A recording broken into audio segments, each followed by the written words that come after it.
Hi North Bay, this is Mrs. Powers and I'm back with you guys for a history lesson today. First, we're going to review our pretest number 1 and just do a little overview of that quickly, and then I'm going to read lesson 4 to you, okay? So here's pretest number 1. Number 1, before I left the earth and ascended into heaven, I told my followers, but you shall receive power when the Holy Spirit has come upon you. Who am I? Who is that? If you said Jesus, then you're right. Number 2, as Jesus said would happen, I came upon the apostles at Pentecost. Who am I? What do you think? If you said the Holy Spirit, then you're right. Number 3, I was stoned to death and became the first Christian martyr. Who am I? What do you think? If you said Stephen, then you're right. Number 4, Jesus spoke to me on the road to Damascus and I was blinded. Who am I? If you said Saul or Paul, then you're right. Number 5, I am the city from which the first Christians were sent out as missionaries. What am I? What city was that? If you said Antioch, then you're right. Number 6, I traveled with Paul on his first missionary journey to 9 cities. Who am I? If you said Barnabas, then you're right. I am the place in Athens, Greece, where Paul preached a powerful sermon. What am I? Mars Hill is the correct answer. I am an island in the Mediterranean Sea where Paul was shipwrecked for 3 months. This is number 8. What am I? If you said Malta, then you're right. That's your pretest review. So look over that. I know you have a quiz coming up, so make sure you're ready for that and you've done all of your pretest number 1 coming up. But here is lesson 4 about Nero. Throughout this course, you're going to learn about some great people who helped shape the course of history for the better. But on the other hand, you're also going to learn about some terrible men and women who left the pages of history with ugly scars. Today's lesson is about one of those terrible men. His name is Nero. Born in AD 37, he was quite possibly one of the most evil Roman emperors that ever lived, and he definitely left a trail of scars behind him. Before I tell you about this wicked man, let me back up a little bit and review the history of Rome with you. Before Jesus lived, Julius Caesar tried to conquer Rome as a single emperor. He was a brilliant man, but the Roman Senate assassinated him for trying to be a dictator and rule the world with Cleopatra of Egypt. After his death, the name Caesar was used in his memory as a title for other emperors of Rome. That's why it's easy to mix them up. After Julius Caesar was murdered, his nephew Octavian managed to win the favor of the Senate and become the first true emperor of Rome. Octavian was later called Augustus Caesar. You can find his name in the New Testament story of the birth of Christ. And it came to pass in those days that a decree went out from Caesar Augustus that all the world should be registered. That's Luke 2:1.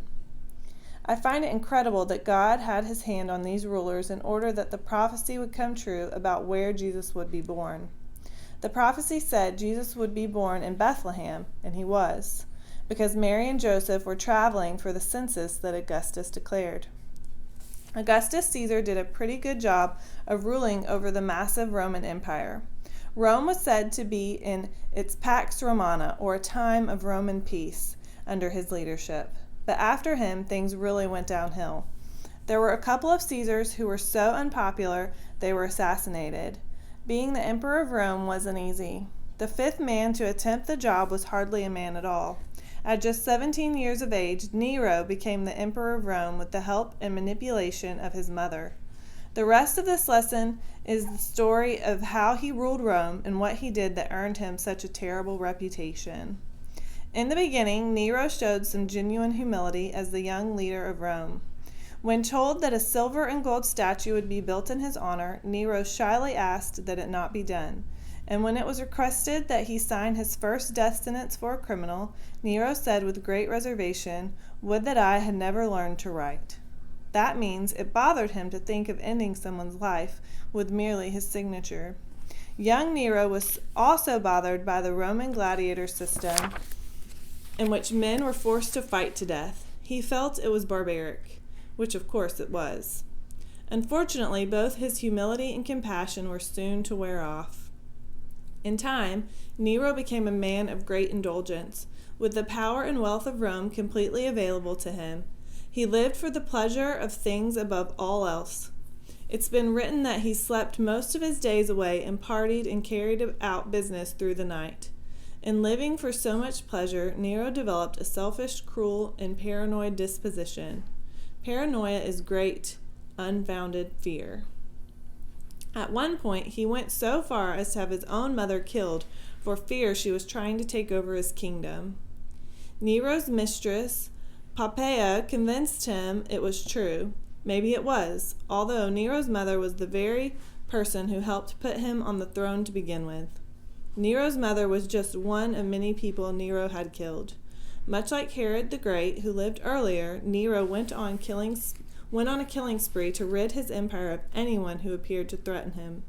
This included a wife named Octavia, a half-brother, and Seneca, one of his chief officers. Nero's behavior became even more lewd and vulgar after his wife's death. Strangely enough, in some ways, Nero acted like he didn't want to be a Roman emperor at all. On one occasion, he dressed up like a commoner and roamed the streets of the city, getting into all kinds of mischief. He hung out with gangs and street ruffians and beat up innocent people. Not exactly fitting behavior for an emperor.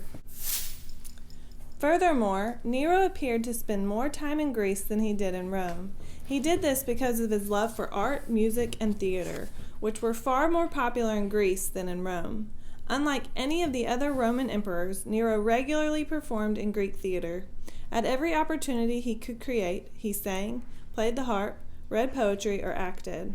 He was so serious about his career in the arts that he made it against the law to leave a theater where he was acting or to fall asleep during one of his performances. The Romans were appalled at Nero's behavior.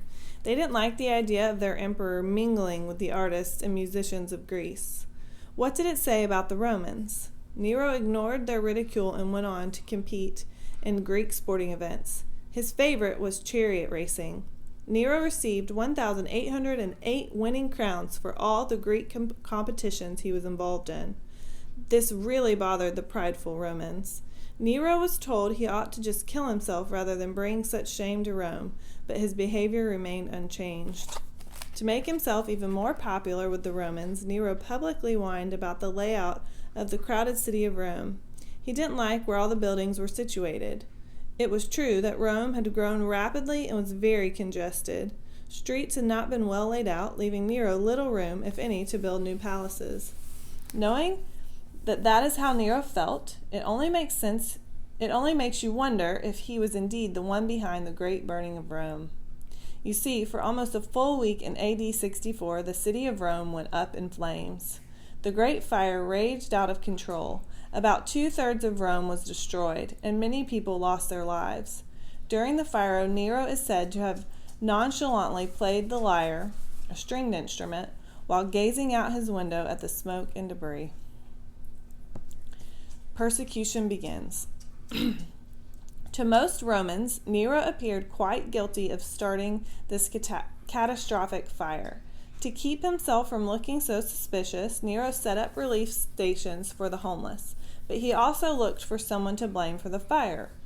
Do you want to guess whom he found? Nero discovered that a new religious sect was growing in Rome and stirring up trouble among the Jews. These people were the early Christians. Nero intentionally blamed the burning of Rome on these innocent believers and had thousands of them killed. According to Nero, they deserved death because they were cannibals who drank blood and ate human flesh. This rumor was started because of the sacrament of communion, where Christians break bread and sip wine to remember Christ's body and shed blood on the cross. Christians became what we would call scapegoats, people who take the blame for something they didn't do. Ironically, the expression comes from Jewish tradition when they would sacrifice a goat for their sins. Of course, Christians believe that Jesus Christ was the ultimate sacrifice for sin. That's what makes the story so ironic. It is probably not necessary for me to share gory details of just how some of the early Christians died under Nero's persecution, but I feel it is important to appreciate what these believers endured because of their great faith in Jesus Christ. One historian wrote that some people were torn apart by wild beasts in numerous sporting arenas. Others were covered with pitch, raised on poles, and left to burn as torches in Nero's personal gardens. Peter and Paul were believed to have died under Nero. Paul was beheaded and Peter was crucified upside down. Peter chose to be crucified that way because he didn't feel worthy to die in the same manner that Jesus did. Because of these horrible conditions, some Christians gathered to hide in what were called the catacombs. The catacombs were underground chambers used as burial grounds beneath the city streets of Rome. These chambers were only about 10 feet wide and 6 feet high, but they extended for miles and miles under the ground. The catacombs made a perfect secret location for early Christians to meet for worship and prayer. And it's estimated that between 2 and 7 million Christians who died sometime in the 1st century are also buried there. It is very sad to think about these tragedies, but it's also encouraging to remember how brave the Christians were. Had they only renounced or denied their faith in Jesus, their lives would have been spared, but they wouldn't deny who they believed Jesus to be, and that was God. As for Nero, he didn't live a very long life either. By the time he was 30 years old, the Roman Senate was completely fed up with him. Soldiers went on a massive manhunt for Nero, with every intention of torturing and killing him. Nero became aware of it and went into hiding, but he couldn't escape for long. Rather than face a slow and agonizing death by torture, Nero tried to kill himself with a sword in AD 68. According to Will Durant in Caesar and Christ, Nero's assistant actually finished driving the sword through Nero that caused his death because the emperor himself found it too painful to do. Despite the cruelties, the quirks, and the unusual behavior of Nero, when news spread in Rome of his death, there were mixed reactions from the masses. Will Durant wrote, "Many of the populace rejoiced at his death and ran about Rome with liberty caps on their heads. But many more mourned him, for he had been as generous to the poor as he had been recklessly cruel to the great." It is an odd summary, isn't it? But then Nero was an odd man who appeared to live more for himself than for anyone else. I warned you in the beginning of this lesson that some people we'll be studying were pretty awful. I think that by now you can clearly see the depraved life that Nero led. It's very sad that so many people suffered and died under his rule. All right, let's take a look at our pre-test number 2.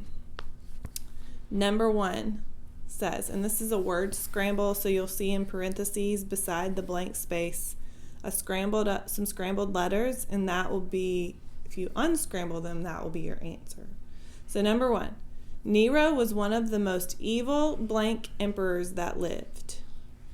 Roman would be your answer. Number 2, when the city of Rome burned, Nero played the blank at his window. The liar. So number 1 is Roman, and number 2 is liar. And those are the only 2 from this section that we'll read today. All right, guys, thanks so much. I hope you enjoyed history. I know it was a tough one to read. Some history is not easy to hear, but it does remind us of where we've come. And God always takes care of his people and his word, even in the difficult times. So just remember that. Thanks, guys. Bye.